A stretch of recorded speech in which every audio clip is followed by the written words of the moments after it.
Anak kucing hanya merasa takut dan bingung karena matahari berada sangat tinggi dan jauh. Ha.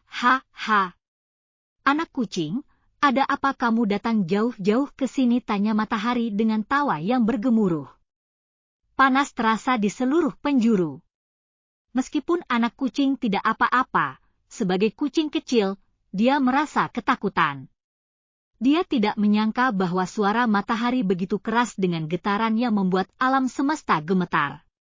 Saya datang ke sini karena saya melihat Bapak sangat kuat dan perkasa. Anda mampu menerangi seluruh jagat raya ini. Apapun yang terkena sinar Bapak bisa kering dan matang. Jadi, saya ingin mengangkat Bapak menjadi ayah saya, ujar anak kucing terbata-bata.